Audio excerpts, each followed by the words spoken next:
One night, the most unbelievable thing you could ever think of happened. While Amaka was about to sleep, David walked into her room and forced himself on her. She managed to push him out and ran outside of the house. Luckily for her, her husband, Mr. Anthony, just arrived home. She told him what happened, and immediately he called the police and got his son arrested. Even though Mrs. Amaka was aware that David's actions were unbelievable, she felt guilty watching her only son sleep in a police cell. She couldn't sleep at night. She stayed up reflecting on her mistakes. She wished she could go back in time and make corrections, but it was too late. The next day, she decided to bail her son without information. Her husband, Mr. Anthony, she took her car keys and drove to the police station. The moment David stepped out with his black shirt hung over his shoulder, Mrs. Amaka's heart shattered into pieces. "My son, I'm sorry for everything. This is all my fault. If only I raised you better, we wouldn't have been in this whole situation. I shouldn't have allowed you to sleep in this dirty environment. Please, my son, find a place in your heart to forgive me," Mrs. Amaka pleaded. "Mom, it's enough. I don't need your apology, honestly," David replied. "Regardless, I still love you despite everything that has happened. But it's unfortunate that you don't feel the same way about me. It's fine. I will learn to live like this. Please, take me out of this place, Mom." The drive home was emotional and filled with silence. David sat in the back seat, deep in thought, thinking about his next plot. He was the most mischievous kid you could ever think of. "I think I should push harder. I won't back down. Mom, you are mine, and mine always. Even that fool you call a husband wouldn't take you away from me," he muttered to himself. When they pulled into the driveway, David stepped out of the car and looked up at the house he once called home. It no longer felt like one. Instead, it felt like a cage, just like the prison cell he had left behind. Immediately after entering the house, David summoned his parents. "Mom, Dad, I'm just here to apologize for everything I did. Now I understand how wrong I was. I feel like the most useless son on earth." "Actually, you are." David's father interrupted them immediately. His wife said, "Let him speak, honey." David continued, "I now understand how wrong I was, so wrong. How could I think of having an affair with my own mother? Please, find a place in your hearts to forgive me." Mrs. Amaka's eyes welled up, and she rushed forward to hug him. "Oh, my son, God has heard my prayers. I knew you would change one day," she cried. David embraced his mom as he hugged her, forcing a small smile on his face. "You will see, David. Everything will be fine," Mrs. Amaka assured him. Mr. Anthony sat unfazed as his son apologized. He still didn't trust him, and didn't forgive him, unlike his wife. Behind the facade of repentance, David's devilish plans were already in motion. That night, as he lay on his bed tossing and turning, the image of the police dragging him away replayed in his mind. "They will pay. They will surely pay for everything," he whispered to himself. The first step of his plan had already begun, and his parents didn't even know. The next morning, David woke up putting on the guise of a perfect son trying to make amends. He swept the front yard, greeted neighbors politely, and even helped Mrs. Amaka in the kitchen. His once rebellious character was replaced with a calm, obedient character. He offered to attend therapy sessions and often came home with stories about how much he was learning. "Therapy is really helping me, Mom," David said one evening as he set the dining table for dinner. "I didn't realize how much I needed to take responsibility for my actions." Mrs. Amaka's heart swelled with pride. "My son, I knew this day would come. I knew you were still the good boy I raised," she said. David faked a smile and continued what he was doing. Mr. Anthony, however, wasn't moved by David's sudden repentance. He watched him carefully, noting the precision in his actions and the calculated way he spoke. People don't change overnight, and I think my son is one of them, Anthony muttered to himself. One Saturday morning, David volunteered to wash Anthony's car, something he had never done before. "Let me help you, Papa," he said, holding a sponge in his hand. Anthony nodded, but kept a close eye on him. "Why now?" Anthony finally asked. "Why all this effort to be different?" David paused, then turned to face his father with a calm expression. "Because I want to fix what I have broken," he replied. But as David spoke, memories surged through his mind. He thought of the good times he spent with his mother, how they showered together and shared everything. He also thought about how Anthony did everything in his power to separate them. The memory burned like a fresh wound, fueling the hatred in his heart. Anthony squinted at David, unconvinced. "Well, we'll see," he said, walking back into the house. The next day, David drove to meet Martin, his so-called therapist. But the therapy David was receiving wasn't to improve his life. It was about learning how to get back at his parents. David had crossed paths with Martin one cool evening while taking a walk to clear his head. As he strolled through a local street, he noticed a group of boys drinking and smoking. Feeling bold, he stopped to greet them. "Good evening, boss," he said. "Who are you, and where are you from?" Martin asked. "I'm David, and I live close by. I would like to join your gang. I will do anything you ask me.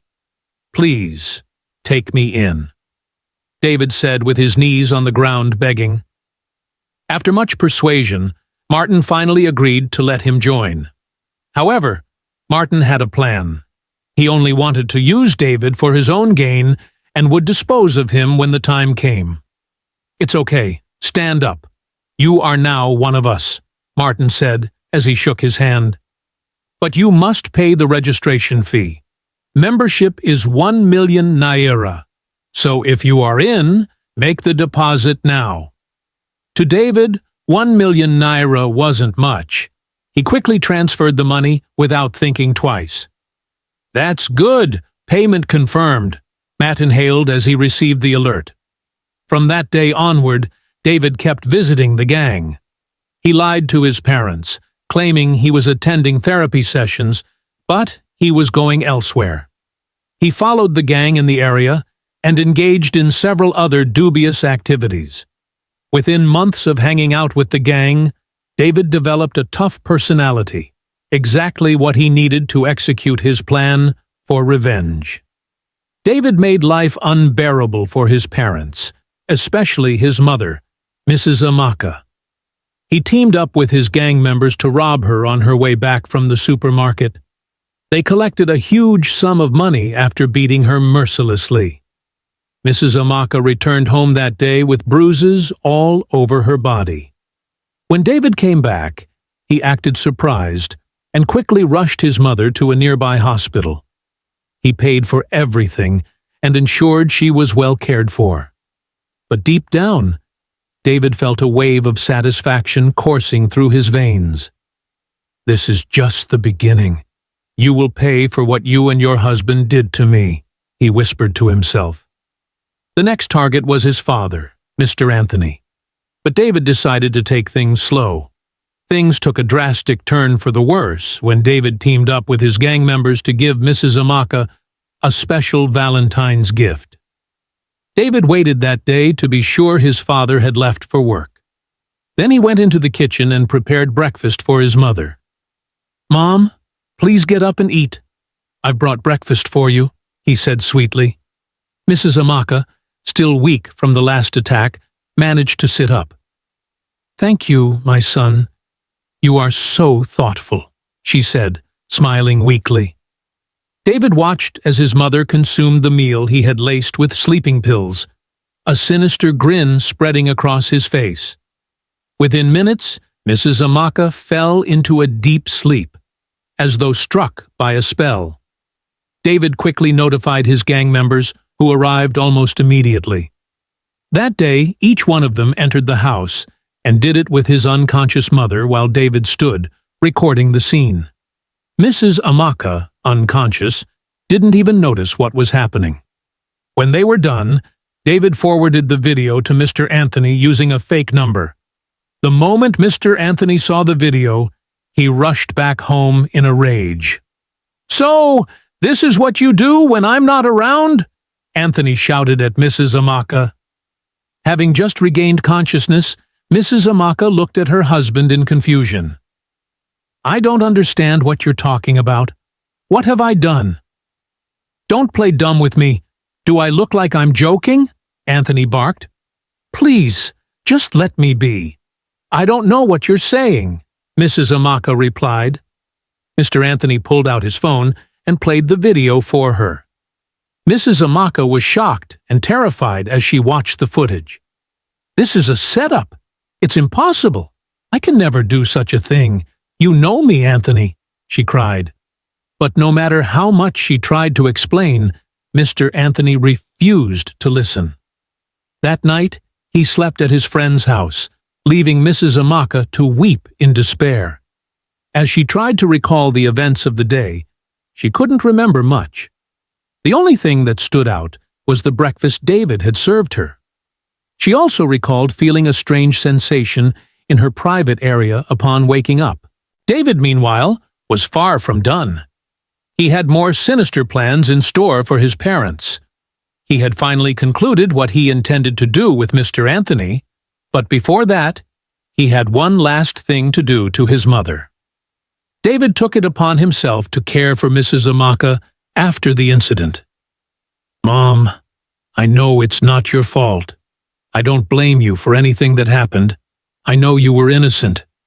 But maybe you should try not to cross my path next time. You made me do it," he said. "What do you mean by that? What did you do?" Mrs. Amaka asked, her voice trembling. "You heard me right, Mama. Don't cross my path, or something worse might happen to you." It was then that it dawned on Mrs. Amaka that David was behind everything. "David, so you're behind this?" she asked, tears streaming down her face. "Yes, I'm behind it all. I was also involved when you were attacked on your way back from the supermarket. Do you think I will ever forgive you? Never. You don't know how heartbroken I was when you choose that foolish man you call husband over me. You let me rot in a cell." But I thought you had changed. I thought you forgave me," Mrs. Amaka sobbed. "It was all part of my game, Mama. And that meal you ate? It will be your last." Terrified, Mrs. Amaka quickly dialed Mr. Anthony's number, begging him to come back home. David didn't stop her. It was all part of his plan. Before Mrs. Amaka knew what was happening, she started experiencing severe stomach pain. She screamed in agony. She wished her husband was with her.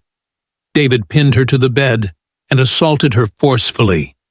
As he was about to do it with her, Mr. Anthony stormed into the room. Seeing his son forcing himself on his wife, he ran and punched him. While he fought with his son, he forcefully collected a gun from his hand and shot him. His wife cried beside him, "What have you done?" "You killed my only son." Mrs. Amaka cried, "You call this a son?"